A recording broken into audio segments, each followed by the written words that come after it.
would you say go get some years under your belt in your industry, then move to this lane? Or would you advise some people start in this lane? Yeah. I think that you certainly can start in the government right where you are. Yep. Because the sooner you get in, the better.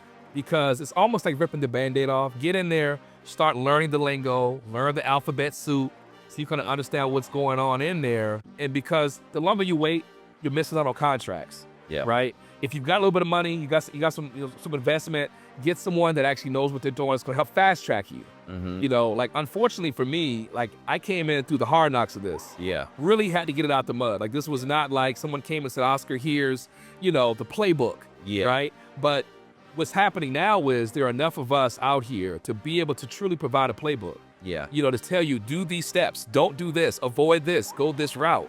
If you follow those instructions, our system is proven.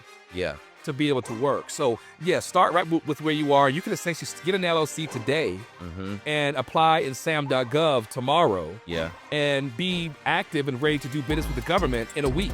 What's up, world? Welcome back to the Tuned In with Tony podcast. And I have an exciting guest on the show today. His name is Oscar Frazier from In-Demand Consulting, where we're going to talk about government contracts in this world where there's so many opportunities. And you probably didn't even know that the government is a customer as well. They need all types of stuff from grass cut to paper to pencils to toilet paper. And you could be cashing in big if you can land one of these government contracts.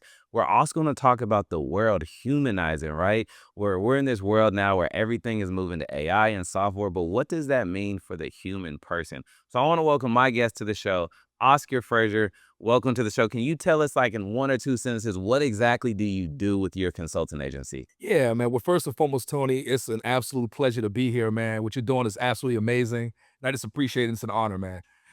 So I'm responsible for a company called In-Demand Consulting Services, Inc. We fully got established in 2004.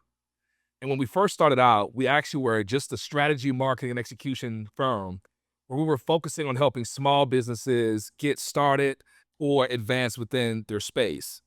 What we quickly learned is that the government contracting arena was where we were really, really good at. We were really good at that. And my career actually spun up from that because I grew up in the hard knocks of federal contracting. So was at Booz Allen Hamilton, then moved over to PricewaterhouseCoopers, et cetera. And what I have identified now with In-Demand Consulting is our superpower is really helping small businesses, mid-sized businesses, and actually large firms as well, move into the next level of government contracting. So what that really means is if you're a new company with a zero revenue company, we've got a space for you to help you to get started. If you are in that, 5 million and under kind of range, we can definitely help you to get to that, 10 to 15 million pretty quickly. And then if you're at the 20 million, 30 million and up, we can definitely fit right in as a fractional chief operating officer or a chief operating kind of function for them. Got you.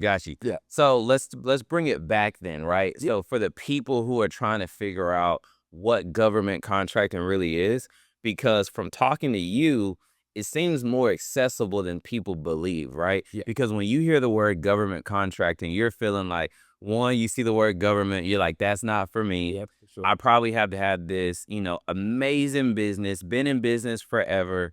And then people probably think that people find those types of businesses when really you got to go bid for these contracts, right? So how does a new player, because you said you had a spot for people like that, right? How does a new player, well, even before that, let's just break down what government contract looks like. Because like you said you had someone that's selling napkins to the government. Break that down for me. Yeah. So first and foremost, if you're new to the government, your middle name should be research.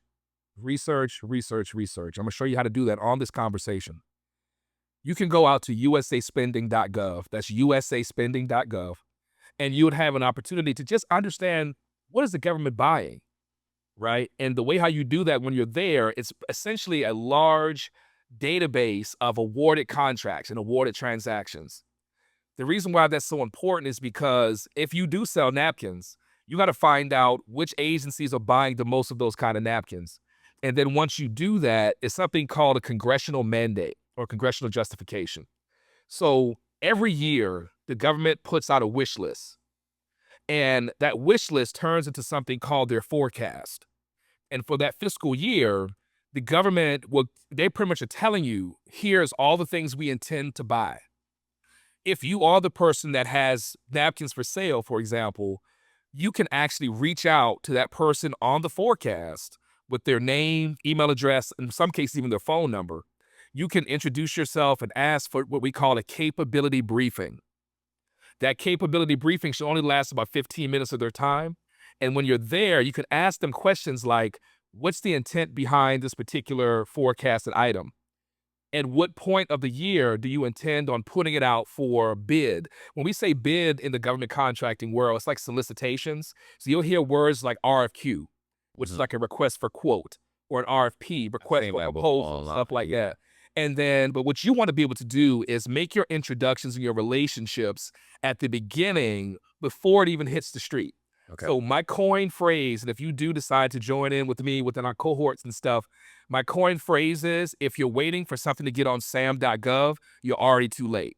So for anyone that's new, you want to do the research first, identify who's buying what you're selling, and then make your introductions before it hits the street. Yeah. So that way you can anticipate and build something we call a pipeline. Yeah. And your pipeline will show your short, mid, and long range pipeline of what you intend to go after for the year. So now you're not just going aimlessly searching on SAM.gov every day trying to find what. Got you. Yeah. So I've heard that before also. The question I'm about to ask you, like with real estate, like once it hits LoopNet, it's like not a good deal. Why is that like when it hits SAM.gov is not? Is it because it's like inside connections already, or like what's happening? Great question. So yes and no. When it comes to inside connections, what you want to really be doing is building the relationship before it hits the street. Because the way how the government works is everything has to go out essentially as a competitive bid, right? And in order to beat the competition, you want to try to get to them before it becomes competitive. So at the forecast level, the government can essentially talk to you freely about what the opportunity is, how much they intend to spend on it. If there's a person or an incumbent, someone who's already working it prior to you, you can get that level of information. Once something goes into an RFI or like a request for information, the government will start to clam up more. They're not going to talk to you as much because they know if they tell you, they have to tell everybody else the same information. Got you. Like, and so once it becomes an RFQ, the government puts out something called Q&As, questions and answers. You only have a small window of time to be able to answer or send all of your questions in, and the government will only respond as a group because everyone has to have the same level of competitive advantage. No one can have any kind of a leg up. But now if you built that rapport at the forecast level, now you're a household name. They know Tony. They know who you are. They know your organization. And if you get certain designations, i.e. like an 8A certification or a veteran-owned service small business designation, you then can get something called direct awards, sole source direct awards, or simplified acquisitions. And that's what you really want. That's the name of the game. But inside my cohort, I talk about that in detail. I've seen those before. I had a client that did like trucking, and I saw like SAM.gov, 8A certification, the minority-owned veteran, all those things, right? Absolutely. So a question that I have is, the government is such a large entity. They've got procurement. Why don't they just buy their own stuff? Like go online, find their own napkins, their own pencils, their own toilet paper. What makes them search people like you or other people to do that for them? Yeah, I think it really comes down to like best in services and best offers. So if the government does it, they're going to be very one-dimensional, right? If they got to go out there and try to find the best napkin provider, and they also got to try to save the world, or keep the world at least balanced. That might get a little bit cumbersome, right? So what they do is they put this out because it is the public sector, right? So, private sector is commercial, public sector is government. And so they put it out to the public for opportunities. And so they need vendors, right? Much like most other companies, right? Like Delta Airlines would not also make the airplane, right? They would just, put the packaging and pretty much wrap an airplane that might be made from Boeing or from a different, company. Same kind of scenario for the government. Like they're not going to try to take on all the risk in doing it. It would be very, very one-dimensional that way. So they put it out competitive to find the best offer, best value, and then they buy from there. So when you said Delta, I wasn't even thinking about them, but they're a large company. Would they be included in government contracting? Absolutely. Gotcha. Absolutely. Because in my head, I just see like City Hall downtown, the Capitol, stuff like that. But I don't think about big companies like that. Yep. So let me explain how this kind of works on the government level. So you've got federal, state, local, you got municipalities and stuff like that as well. In addition to that, on the vendor side, you've got different tiers. So you have large business, right? And so I don't want to get too technical here, but let's think about a NAICS code. So just think of a NAICS code as basically like a unique identifier that describes the kind of service or product that you provide to the government. Right.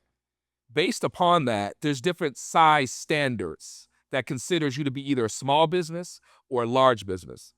Most times it might be like, 25 million, $50 million and up, you may be considered large, right? And so you may not be able to apply for certain NAICS codes as a small business. Our benefit, right, if as a small company, is that there are set-asides that's designed to only go to small businesses. That helps out with the competitive landscape. Because imagine if, Yeah. let's use this like in a practical term.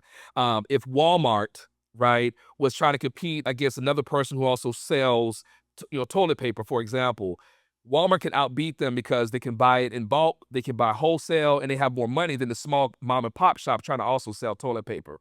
So what the government does is says, well, we're going to separate this out.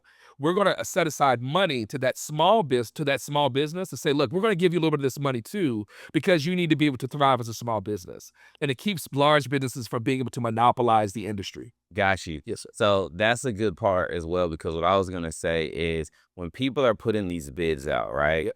Does the government always go for like who sent the lowest bid in, or will they go for just like best overall? Because a big company who has more manpower, they could just say, okay, using the napkins as example, vendor one puts in their bid for napkins, and let's say the napkins come in at 50 cents a napkin.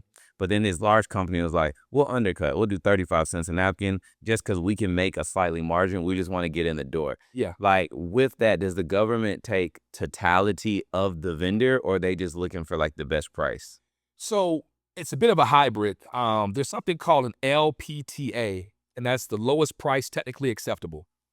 In certain RFQs, they must tell you that in sections L and M of your RFQ. So when you look at your documentation, if you're in SAM.gov, you want to look at two things first. First thing, you want to download the RFQ. Then you're going to look at the statement of work, or a PWS, or a performance work statement. On the RFQ side, you're going to go down to sections L and M, and it's going to tell you all of the requirements and what you kind of how they're going to be bidding, how they're going to rate the actual proposal. In some cases, it might be the lowest price technically acceptable. In other instances, it may be something like they may say best value, it may be best technical approach. So it really does come down to the government's discretion. But I can tell you from experience, what you normally want to do is make sure whatever your technical proposal is going to be outlined, that your rates or your pricer is commensurate with that. You want to be very, very careful. You don't want to offer them the world and someone to do it for pennies on the dollar, Yeah. because now it looks unrealistic. Yeah. And the way how the government scores, they actually break out your technical proposal from your price proposal, and it's scored separately. So what's the pricing? Does it match with the technical? Does the technical, make sense? Is it applicable? Things like that is how it works. Got you. So when it comes to government contracting, what really gets people in the door? Because I have one friend who's a client, and he has a lawn service, right? And he has a government contract at the airport. Yep. What makes the government give him the job versus this big company? Or does the big company may say they don't really want the government contract because the type of work? Like what allows these regular people, because he's got all the trucks, the landscaping, the tractors, everything. Yeah. He got awarded that, but he's not like the most clean cut guy. He doesn't have a huge office, but anything like what makes a regular guy like him be able to get that contract? In the last 2 years, we've helped companies generate right at $1.8 billion, right? And none of us looked like a well-cut, clean-cut, any shirt, tie kind of people, right? At the end of the day, I'm just a small guy, short guy from Charleston, South Carolina, man. You know what I mean? But I was able to find a way. And everyone that's watching this, it's the same as I think is applied to you. So how do you get into it, right? It really does come down to differentiation, because your proposal is everything. Because if you've not built a relationship, what happens is now you're in a huge pool with everyone else. Let me give you a very practical scenario that you can use immediately within your proposals to find an uptick in your win probability. So if you've built the rapport with the agencies that you're going after at the forecast level, and you have become a household name, and you've been introduced to the program, those are the decision makers. See, the problem that a lot of people don't know is they find themselves focusing on trying to build relationships with something called the OSTABU, which is the Office of Small Business Development Utilization, as well as the contracting officer. The truth is, a contracting officer really doesn't have any authority to make a decision. They really only have a warrant to be able to sign a contract on behalf of the government. So you want to get that to the program level. So let's play this out, right? If you have built the rapport with the program, you can ask questions like, what's really driving this RFP? Why are you guys doing this? They're going to tell you, they're going to walk you through it. They're going to say, look, we're having these issues. Our prior napkin provider, he put his prices up, or, he was giving us the wrong brand or something like that, and we didn't like it. So now we want to go to somebody else. In your proposal, imagine being able to say, Tony has sat down with the program. Tony understands that the incumbent has been using the wrong brand, napkins for the last 4 years of their contract. Tony understands that the program now wants this brand of napkin, and Tony's going to deliver that brand of napkin. Yeah. That's going to differentiate you. You're now in that 1 percentile, because most of the people bidding are only going to bid because you know what they did? They waited till they got on SAM.gov. So they're only going to bid. They're not going to know all the intricacies that you're going to know. Right. So that's going to differentiate you from the others. So if you're new coming in, research, relationship building, that's going to be your meal ticket, so that way you can truly differentiate yourself from others. What's up, everyone? I hope you're enjoying the episode. Real quick before we get back to it, if you guys are an online business coach selling a product or service online, we have the most efficient sales system that's going to help you do that. It's called the VSL Masterclass, and what it does is it allows you to do group sales calls, saving you time and energy. It also cut my ad costs down by 50% because you, as the authority figure, get to get in front of your audience every single day. We run the ads for you. You show up for a 30-minute call, you sell your product. If that sounds like something you're interested in, click the link below and I'll show you in my free class exactly how it can work for your business. Now let's get back to the episode. Got you. I just heard you say something like a 4-year contract, right? So that sounds like one of the pros to if you land a government contract. Can you kind of talk about that? Like, it's not just getting like a one and off job, it's actually getting something that can be consistent, right? Excellent question, man. So in short, the government typically puts things out in like 5-year increments. You have like a first year, or you have renewal periods, so like option years. And generally it's gonna be like a 5-year kind of scenario. Now, there's an upside and there's a downside of that, right? Because these are option years. So I always tell people that are part of my cohorts, or people that I'm training, or people that I'm, clients of mine, to always make sure that you deliver and you do checkpoints throughout the year. And the reason why you want to do that is because you don't want to get to the end of the year and then they say, oh, by the way, we're not going to be renewing.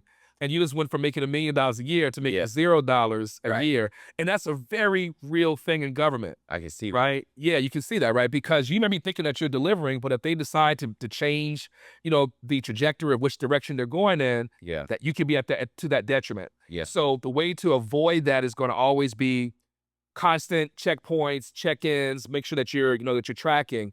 And when you get to that final year, at the beginning of that year, have a conversation about renewals and the intent to recompete. That's how you can make sure that your 5-year goes into 15 years. As long as you're staying ahead of the curve, you'll be fine that way. So staying in this part right here, because I got a lot of questions, let's do it. What is the Q&A, the quality assurance? Like, they give a 4-year, they give a 5-year contract. That, like, what happens if you start slacking off, or you just don't like them? They don't like you. How does that manifest? Sure. So within the RFQ, they usually talk about like service delivery and like what type of percentages you have to have from a quality standard. So let's say, for example, they may say you must deliver the napkins on the 5th of every month at 100% delivery rates. So if you fall to 90%, you're below your metric. So that could be an indicator that you're in trouble, or that you might be starting to slip on your game a little bit. When that does happen, you need to have something called a quality assurance plan. And in some proposals, people will include their quality assurance plan to ensure the government of how do we escalate whenever there is a problem or where we're not meeting the mail, so to speak. And that's what I highly recommend. Now, in certain cases, let's say if you guys just don't work out, it's almost like a relationship, right? You ask, you want to break up. It's kind of similar to like really breaking up. You kind of let the government know. You talk to the CO or the contracting officer. You say, look, we need to cancel the contract. Now, but there's also a caveat to that, because what the government can do is have the last laugh.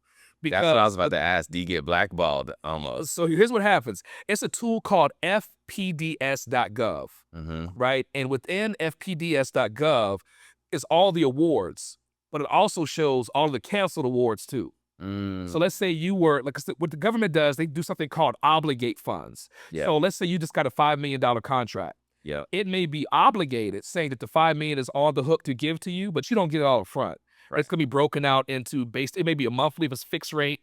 It can be based upon time and materials, etc. So what happens to the government, if they obligate the funds, they have to then de-obligate the funds. So on FPDS, you might see your company name and it might say minus $5 million. You see what I'm saying? And that can kind of become problematic just from a, from a face value kind of perspective. You don't really want to see negative numbers against your awards. Yeah. So you said the contracting officer. What is like the day-to-day of working with a government contract? And the reason why I ask that is because, let's say like in my industry of marketing, right? Even though we have our internal team, we work for our clients. Yep. So you'll see that client, here's their request. This is what they have. You're working with them. Or someone works in a corporate job. They got their people that they respond to, right? Inside of a government contract, you're your own business. But how does that working relationship work from a day-to-day? Like, is the CEO always checking in with you? Are y'all in teams together? Like, how does that work? Yeah, great question. Generally, what happens is you're going to be having like a day-to-day job. So it's almost like staff augmentation, right? Okay. So unless you're coming in to fix, like, let's say if you're solution-based, let's say you're a services company, and you're coming in to, let's say, implement a new technology. If that's the case, then you're kind of working your own day-to-day, kind of getting it done. You may have to work in the office. You may be off fully remote, just depending on, the actual complexity of the actual work. But generally, the contracting officer never really gets involved until it's time to do like a modification. If there's an issue, there needs to be a change order, things like that. The contracting officer typically also has something called a contract specialist. And that contract specialist is there for more like that day-to-day. Okay. And they might check in to see how things are going. But usually the people who you want to interface with the most are going to be the program. That's the people actually in the weeds, in the trenches, doing the work. Right. That's who you typically are going to interface with mostly. Got you. So when you say that as well, I had a person that was doing government contracting before, and he was like, I have all types of contracts, right? So can you break down to people how you can technically have great project management and leadership skills, but no skill in the actual contract, but still win that contract? Like, for instance, the guy that I was talking about, he doesn't cut grass, but he has a contract in a state he does not live in, cutting their highways and the grasses. How does that work? So that is based upon the world of gross margin. Okay. Right? So this is the game that a lot of people don't learn until it's way late in the game when they don't understand where people are making money sitting at home watching TV, right? So what happens is the government, when they put out a request for proposal or a request for quote, when you submit, you being the actual vendor, right? You're going to write your proposal. You can go out and subcontract that work out, right? So let's say, using that same exact example, I'm a great project manager. I understand how margins work, meaning I'm going to be paying the lawn care company, let's say $100 an hour, but I'm billing the government at, let's say, $225 an hour.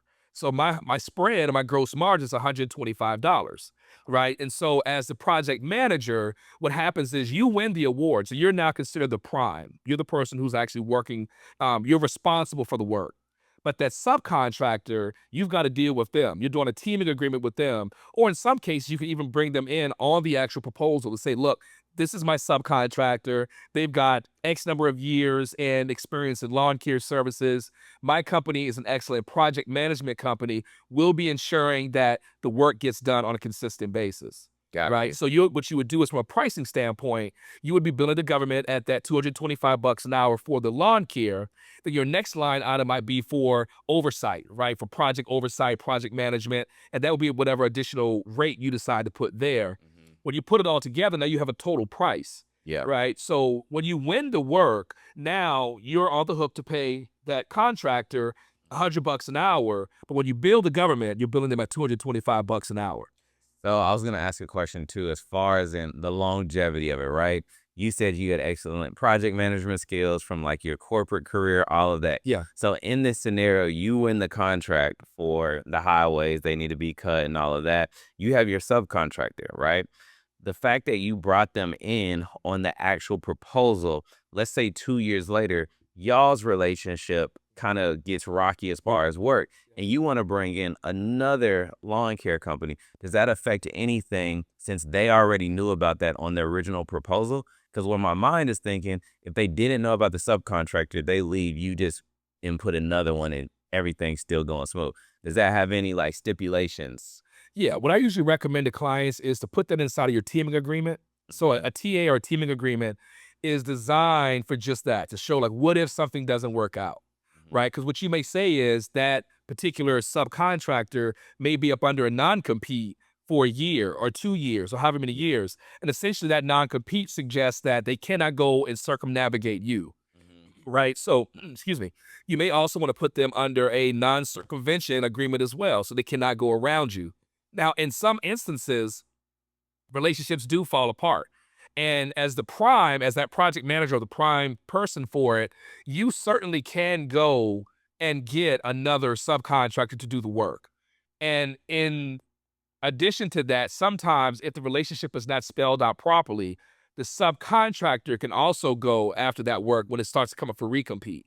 So you just got to be very, very careful in how you shape that. Got you, Yeah. got you. Yeah. Like at scale, somebody who is in the world of government contracting, and think of somebody that's probably like the big dog in the industry, right? Yeah. What is it like for them at scale on a work day of they just got all these contracts? Does that happen where there's like somebody and he's just like he's built a company on winning government contracts, but his business is completely diversified in all these industries? Do people do that, or do they usually kind of stay in a little slice? No, so I'm 100% people definitely will diversify. In fact, I recommend it, Okay. right? So when I mentioned earlier about NAICS codes, when you think about that unique identifier, each one of those NAICS codes represents like almost like a vertical, like Yeah. a work type or a work service or product. Yeah. So what you could do is you could certainly say, I'm going to sell napkins. I'm also going to do lawn care. I'm also going to sell toilet paper or whatever you decide to do. Yeah.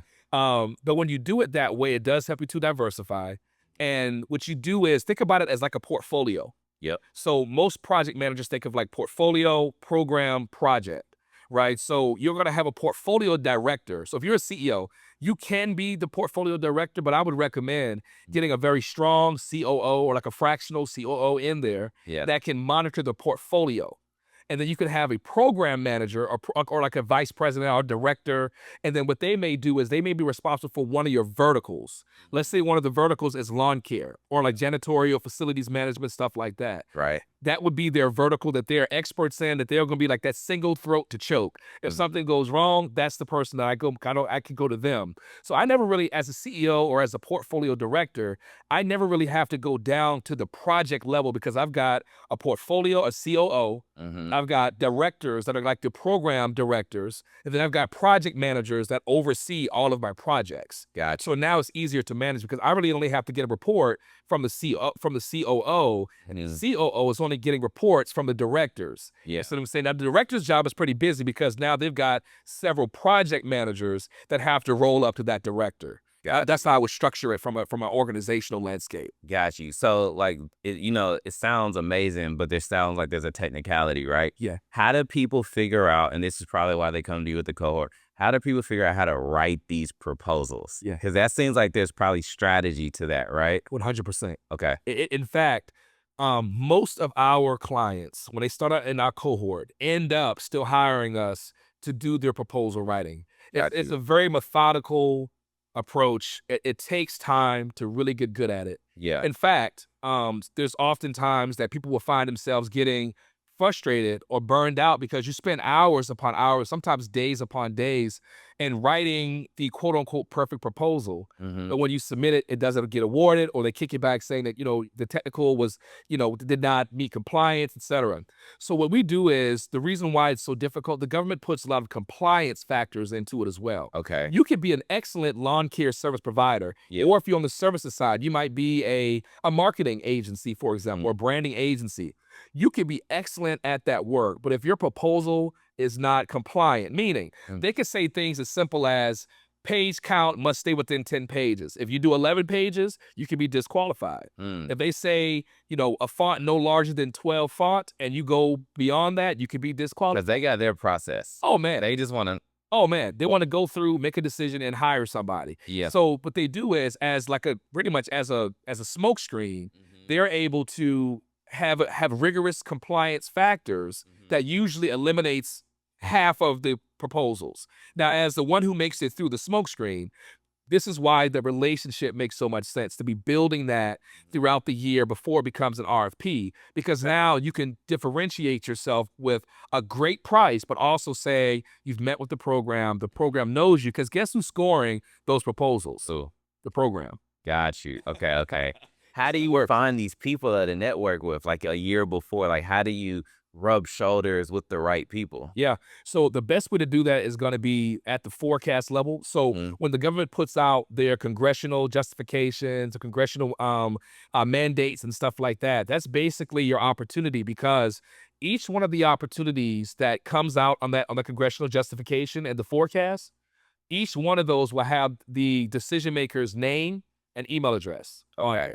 You can send an email to them to ask for that 15-minute capability briefing that you can have with them, and start to build from there. There's also things like industry days. An industry day will be when the government may come to you and say, look, we want to invite everyone out that wants to meet key decision makers within our agency on this date and time. You want to attend those. Gotcha. But when you come to those, don't be like the majority of people that go to those. Yeah. What they end up doing is they're just asking, like, how can I get into government? Yeah. These wide, vast questions never work. They don't. The way to differentiate yourself is going to be to actually go out, identify what's on their forecast. Imagine I sit down with you as a decision maker and says, look, Tony, I have already reviewed your forecast for the year, and I see that you're responsible for 3 opportunities. I'd like to talk to you about the second one, the one that's specific about branding and marketing. My company is actually a branding and marketing company. Can we talk more about that opportunity? Gotcha. Now you got an answer. It's no longer generic. You can now answer very, very specific, because I'm asking you something specific. Gotcha. That's how you differentiate yourself in those rooms to really stand out from everyone else. Would it be illegal if the program knew the best person for the job, but that person who they knew was the best for the job wasn't necessarily in the realm of government contracting and the proposals? Could they still go out and hire them, or does that break the process and it becomes illegal in a sense? Like the company, they're like, we need these people to help us achieve this. Well, so you're going to have to still be registered in like SAM.gov, right? Yeah. So there are steps that you have to take, and that's what we talk about a lot of it inside the cohort when we're doing our training. Yeah. But one of the things that I highly recommend with that is you can build a rapport, you can build a relationship, and through simplified acquisitions, there's something also called like OTAs. And those are like other transactions that government can pretty much say, look, we have a credit card, you have a service. If you're registered in SAM, we can essentially swipe our card and hire you on the spot like that. So that can happen. Gotcha. But generally what happens is most things go out competitively as a solicitation. So it is going to be difficult to do it that way. But if you build the right rapport and they like you, the program will make it happen for you. They will say, look, I like Tony. I want you, CO, contracting officer, figure out a way to make it happen. That's how it normally works. Okay. Yeah, so it's possible. At what level would you advise someone to get into government contracting? And the reason why I ask is, let's just say you were starting your business, right? And you were like, do I want to go the route of chasing customers, or do I want to go the right route of like stability, right? By finding a government contract that's 4 to 5 years. Yeah. Would you say go get some years under your belt in your industry, then move to this lane, or would you advise some people start in this lane? Yeah. I think that you certainly can start in the government right where you are. Yep. Because the sooner you get in, the better, because it's almost like ripping the Band-Aid off. Get in there, start learning the lingo, learn the alphabet soup, so you kind of understand what's going on in there. And because the longer you wait, you're missing out on contracts. Yeah. Right. If you've got a little bit of money, you got some some investment, get someone that actually knows what they're doing. It's going to help fast track you. Like unfortunately for me, like I came in through the hard knocks of this. Yeah. Really had to get it out the mud. Like this was not like someone came and said, Oscar, here's, the playbook. Yeah. Right. But what's happening now is there are enough of us out here to be able to truly provide a playbook. Yeah. to tell you, do these steps, don't do this, avoid this, go this route. If you follow those instructions, our system is proven Yeah. to be able to work. So yeah, start right with where you are. You can essentially get an LLC today and apply in SAM.gov tomorrow. Yeah. And be active and ready to do business with the government in a week. Hey guys, hope you are loving the episode. Like I said, if you're a business coach, online entrepreneur, and you have a product or service to sell, especially my course creators, people who sell credit repair, but ultimately any product or service that needs to get in front of people, I have the most efficient system that you could use to sell that product or service. It's called the VSL Masterclass, which allows you to get in front of high intent prospects because we pre-qualify them first so that you're no longer wasting time. And we put them on group sales call so you don't have to do all that one-on-one call burnout. If that sounds like something you're interested in, click the link below. I have a free class today that you can join where I'll break it all down. I'll be in the class where you can ask me questions and answers. And if that makes sense, like I said, click the link below and let's get back to the episode. Yeah. You know what I mean? So yeah, I would say get started right where you are. Do you need to have a good amount of savings to do this? And the reason why I ask is because I've worked with big companies before, especially when I did t-shirts. I was screen printer in my past, and we would print for hotels and stuff like that. But then, you got the net 30s and all of that. So that was another question I was going to ask. Like, of course, you're not just like, yo, here's the Klarna link to the government. They're just like taking care of that real quick, right? So like, how does that payment structure work so that you don't go down in your business, especially at the beginning? You got people you're probably paying, softwares, whatever. What was your advice on that? Yeah, I would absolutely say you don't need a lot of money to get started. Okay. Really not even at all. And in fact, some people may have a couple $1,000s to really get started. It doesn't take a lot to be able to do this. The reason why it doesn't take a lot is because you could do something called payroll factoring. Okay. And what that does is when you have a government contract, that's almost like a surety. That's like that's some collateral for your what. Yeah. It's like so a factoring company sees where you have a $5 million contract, so you're going to be getting $120-something thousand a month or whatever the number is. You're going to be getting that amount per month. Oh yeah, we can work with you. Okay. And so what happens with the payroll factoring company is they will pay your staff. They will also pay the employees. They take care of your taxes as far as W-2 and all that, the paperwork stuff with that.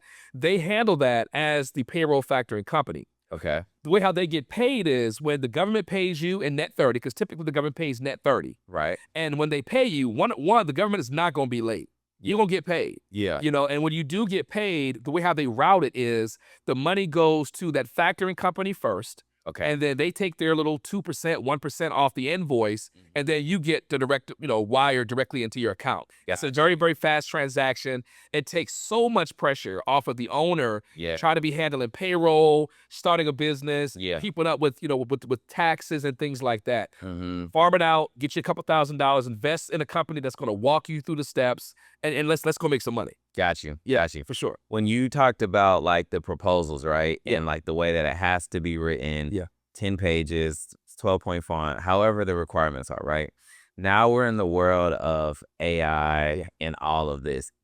Are you seeing the technology like take over to where like that can take over your spot of writing these proposals? 100%. Okay. 100%. Yes. But here's the caveat to that.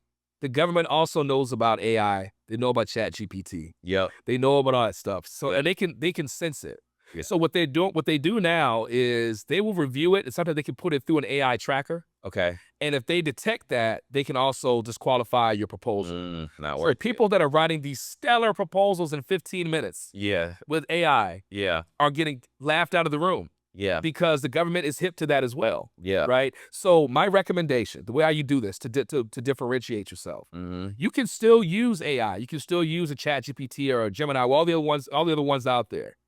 But what you have to do is you have to train it. You have to make it get smart. Yeah. So you have to talk and explain kind of about your company, about the concept, your solution, and you ask it in unique ways. So that way it doesn't just give you boilerplate responses. And so that way your proposal won't be boilerplate either. So in all transparency, we use ChatGPT and other AI components sometimes for some of our writing. But the beauty of it is that we've been writing so long, it's like we can sense it as well. We might use it for a couple of like, some ideas and outline, but we're the ones actually writing the work because The way we write things, we have a way in which we structure it that kind of differentiates your proposals from others. Got you, got you. So when I was doing my research on you, I saw like the humanizing government, humanizing technology, all of that. The first question I want to ask is, and I've actually had friends that are dealing with this who are working in tech and other jobs like that. How are you seeing Doge taking effect on government contracting? Yeah. Well, first and foremost, we're living in a very different world now, right? With Doge, with the executive branch, everyone right now is worried about next steps. What do we do next? How do I take care of my family, right? Because the reality is this, Tony. When someone gets laid off from a job, and you're thinking about it only from a numbers perspective, you just saved the government a couple $100,000. Yep. But you also just created potential poverty or potential loss of life. People are panicking right now. Right. So it has made a very, very substantial impact on people's mindset. Yep. Now, when it comes to humanizing, I've coined a trademarked slogan, and it's putting the human back into a dehumanized world. Mm-hmm. Because right now, with the companies or the agencies that you've mentioned, a lot of what they're doing is they're only looking at the automation factor, the cost savings. They're not thinking about the trickle-down effect because they've forgotten about the human. Because it's still so new right now. It's just like automate AI, everything that we can. Yeah. Push the human out, and we're seeing the beginning phases of the backlash that we're inspiring back on them too. 100%. Do you remember when?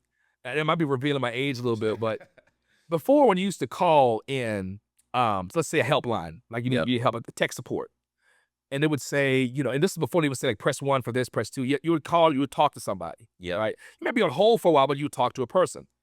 When I was back, this was probably back in early. Maybe 99, 2000. I was working at Bank of America, and I was doing like process improvement. I was Lean and Six Sigma, doing all that kind of stuff. And one of the things we said was, let's figure out a way to automate. Mm-hmm. This was back in early 2000s. And one of the things we implemented was press 1 for this, press 2 for this. Yeah. So you remember that back in the day, right? Now let's fast forward to now. It's like, just tell me what's your issue. It's all automated, right? You can talk to them and say, excuse me, I didn't quite get that. What did you mean? What did you say? Yeah. And then what do most people say? So I'm in my mid-40s. Yeah. So for me, I'm going to likely say something like, put me on this, please speak to an actual person. The AI never helps to a representative in tech situations. It never helps me. Yeah, it helps it. So let's apply that to the rest of the world. Okay. Imagine if everything was a helpline like that, a tech support line where it's like, talk to me about it, but talk to this automated system. Mm-hmm. You forget about the human. Yeah. So the human experience still matters to in-demand consulting. It does. So everything that we do is centered around, yes, we can automate, yes, we can do process improvement, but what about the human factor? Yeah. So when we think about it from humanizing government, we're taking the guesswork out of it. Because right now, the government looks like this huge machine. Yeah. And everyone's like, how do I even get started? Mm-hmm. So we put it into practical and tactical steps to help you to be able to get involved at a human level. We don't give you a bunch of like, go out here and go research. It's like, here's your steps, follow these steps, and you will be successful. Yep. On the technology side, we focus more so on service delivery. Because when you think about an end user, as a customer, you want a certain level of experience, right? Correct. But me as the person on the inside providing you with that service, what happens when I need to fix a problem for you? Let's use a very realistic problem at an airport. Okay. You're in a rush, Tony. Yep. You got to hurry and get to your airport or to your gate. Mm-hmm. You walk in, you go to the kiosk, because you're not using your mobile. You want it to the kiosk. Yeah. You press the button to get your ticket. Yep. The damn ticket's not coming out. Yep. You're running late. Yep. So you go up to the person, you say, look, I got to get my ticket. I'm about to miss my flight. So they say, well, let me call tech support. Oh, gosh. Now, when they call tech support, imagine them having to say, okay, explain the problem. Well, I've got a person here that is, computer system. You're now pissed off. Yeah. Because you're like, why in the hell are you having to call tech support? Yeah, you're supposed to be able to fix it. Yeah. So if we can figure out ways to keep that whole process, the human factor in that, so you can get your ticket.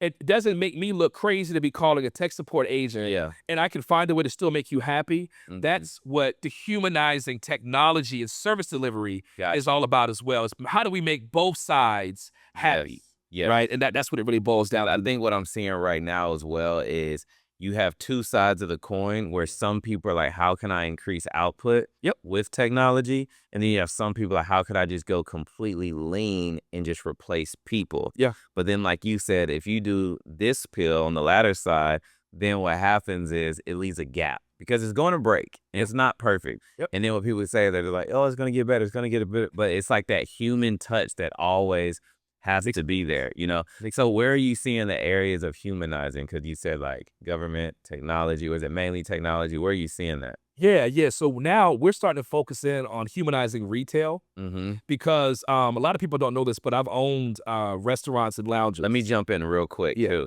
I went to a Checkers. I seen it at Bojangles right now. Don't judge me, everybody, right? But I go there, and the person speaking is no longer a human. Yeah. Welcome to Checkers. How can I help you? What would you like? Would you like an upgrade with that? It's upselling and everything. Yeah. Two parts to it is, one, I didn't have to deal with any attitude, right? It was efficient, right? So it's like you're looking at when going into retail, because food is a part of retail, to where I wonder if they're trying to get it to where like, hey, we need a manager and a cook, and then we can run this lean. But then if it breaks, now you're understaffed. I'm gonna give you one of my scenarios about that. That works when your expectations are already kind of like low. I'm going to fast food. I just want a burger, right? Right. Imagine that being at like CNS, or imagine that being at Roost Chris, right? You go in there and then you walk in. Imagine you sit down at this white cloth table, candlelit. You got your date with a little iPad pops up. An iPad pops up that says, "Tell me what you want to eat." Like you're gonna automatically, your service mindset's gonna go down so much, right? Because now it's like, what about that person coming in and saying good afternoon, good evening, thank you so much, because you're about to spend a couple $100s, right? Yeah. So your expectation levels changes.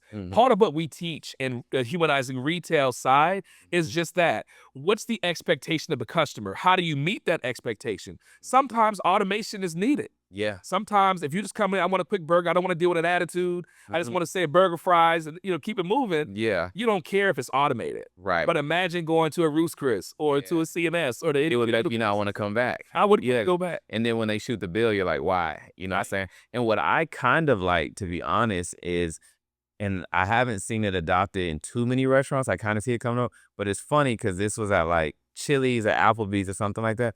I like the fact that I had the human waiter or waitress, but when I was ready to go, I could check out on the iPad. Yeah. Because what I've seen in my experience is, after you get your food, your drinks, they kind of stop thinking about you in a sense. They're thinking about the other tables. Yep. And by the time they take the plate, unless you're very directive, it may be 20 minutes before the transaction is going. You're kind of just looking around ready to go. Yeah. So I like that mixture of the human being there to serve us. Yeah. But hey, when you're ready to go, the technology is here. Right. And so that was not done by happenstance. Like that's something that was actually studied. Yeah. Because they looked at a customer's experience. Yep. Right. So if you're in the restaurant, you want fast, you want personable, but when it's time to go, you want to go. Yeah. So it was like, just give me this thing, sign out, put my little 20%, whatever tip I'm going to give, and keep it moving. Yeah. And so that was built in by design for a lot of those retail companies. Got you. Yeah. What else are you seeing in just humanizing retail? Because retail is a monster in itself. Yeah. You know what I mean? So, and I see with humanizing retail, more so than technology, you can't really get rid of your people in retail because it's so much influx of, in retail, it could be like, man, it's an easy day today. You take 2 breaths, the line down the block, you know what I mean? So who's the type of avatar that works with you in humanizing retail division? Yeah. The avatar that works for me is going to be like a lot of your like restaurant owners, lounge owners. Yeah. Oh gosh, we've had some people come to us that actually are just, regular service delivery kind of companies. Yeah. Right. So you could be like a tech support company where you're doing like help desk and things like that, because our job is to listen. We look at your entire process first, right? So there's like a discovery phase that we do. Yeah. And once we've done that, then we can help you to get better and to improve. Yeah. In addition to that, Tony, we also are able to provide certifications. So a lot of the companies that come to us as well, they may say, look, we are a service delivery company. Yep. We need help improving, and we want to have a certification to back it up. Gotcha. So it's something called Humanizing IT. I'm a certified HIT instructor, And that HIT stand for? humanizing IT. Got you. Okay. Yeah. So it actually just came to North America here recently. It's been in Europe and overseas for quite some time. And it's new here in the US, but we're a trainer of that. So we can come into an organization, train them, get them certified, and so now they can implement some of those same best practices to ensure that they're offering the best level of customer support and service. Got you. So you said you used to have a background in nightclubs and lounges. Yeah. Right. So we live in Atlanta, right? Yeah. And there's this very broad stereotype that you can come to Atlanta, the aesthetics are going to be amazing, the music's great, the grass wall is going to be there, but the service is not there. Yeah. Most of all of these lounges, nightclubs are small businesses. Yeah. How does a club in Atlanta, a night lounge in Atlanta, take advantage of your consultant with humanizing retail so that it works for them? Yeah. First and foremost, I wouldn't want to look at the aesthetics, what is empty of the actual building. I can usually look at a space and tell you if it's designed in a way to make money. A bar, for example, I get behind the bar, I can look at the speed rails, kind of understand, are they using speed rails? Do they have a well? Things like that. What's the placement of the ice machines? These things will help you to speed up the process, right? Right. And then I want to look at, come in one night when you're actually working. How many bartenders are you using? The person that's the runner, the person bringing food out, how many of them do you have bringing those things out?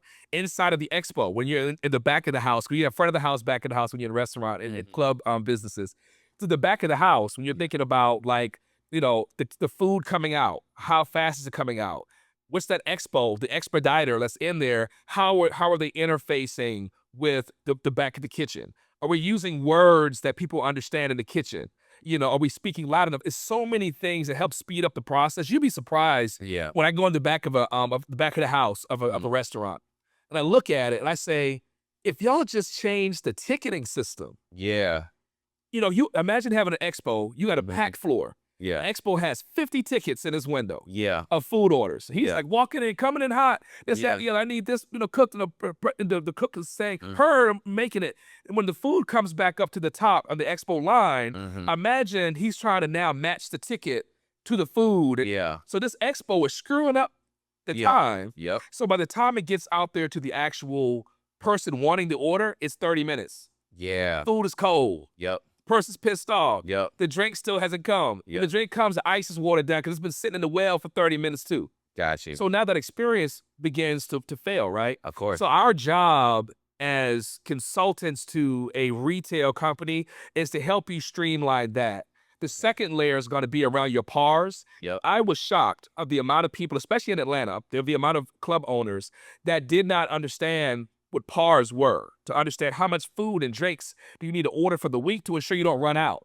Imagine you're on a great hot date with somebody, right? She's drinking Don Julio Repo. Your meal ticket is going to be if she gets one more of those. Yep. The server comes up and says, "Oh, sorry, Tony, we don't have any more Don Julio Repo." Yep. That's going to piss you off, right? Right. Imagine you times another 20 people that also just got pissed off because there's no more Don Julio Repo. Understanding your PARs is to know how many bottles do you need to have on deck and make sure that you never run out, but that you also don't have stuff just sitting. Yep. The ideal scenario for most companies or like a restaurant or a lounge is I have just enough for the week. By the end of that week, I've pretty much sold all my inventory. Then I started over again the following week, and I adjust based upon what my sales were the week prior. Right. Right. And so we teach about that part as well, like the mathematics behind owning a restaurant and a lounge as well. Got you. And just to sidetrack, I always, when you're talking about the tickets, Yeah. I always wonder why this company, I'm about to say, big company, been in business over 100 years, Waffle House, has not updated, but they get their food out fast. But they straight ticketing system. Come on, man. They calling out stuff. It's loud in there. Yeah. What's the difference with them? They have a very specific system in their language. If you think about stuff, like you hear them say things like walking in, coming in hot, need this on the fly. Yeah. Those kind of terminologies, when you teach that to the back of the house, you'd be surprised because I need on the fly means I'm running behind. So there's a system going on. It just doesn't seem like. Oh, man, it's a huge one. Waffle House to me is one of those type places that's going to never go out of business, man. Yeah. One, people always be hungry late at night. Yep. But two, it's coming out fast, it's going to come out hot, right? Yeah. So, and when you think about it, their process is designed for speed. You really don't care if that person has teeth or not. Yeah. You just want the person to bring your food out, right? But imagine a person that doesn't have teeth that like Ruth's Chris, or you might be like, "What's going on here? Yeah.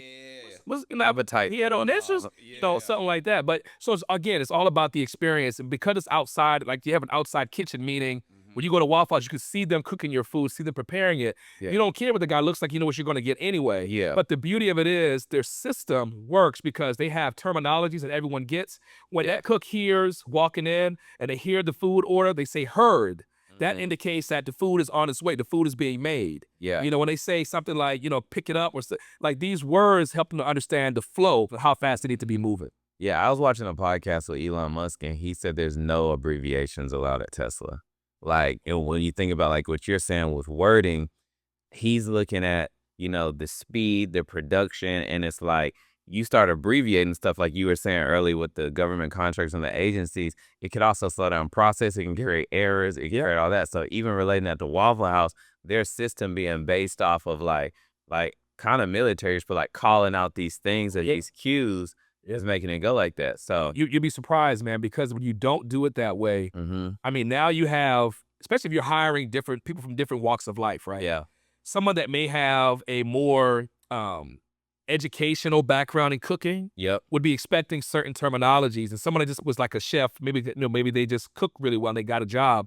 If they're a line cook, they may not know the same terminology. So you have to set that standard within the space, and that's part of the humanizing retail component that we try to stick with them when we're helping those kind of spaces. Yeah. Well, shoot, this has been amazing, right? So anybody that is watching, right, and they're interested in the consultant services, man, I'm a business owner. I really like what you're saying about government contract. Maybe that's a path that they want to go on. How do they find you, tap in with you, work with you?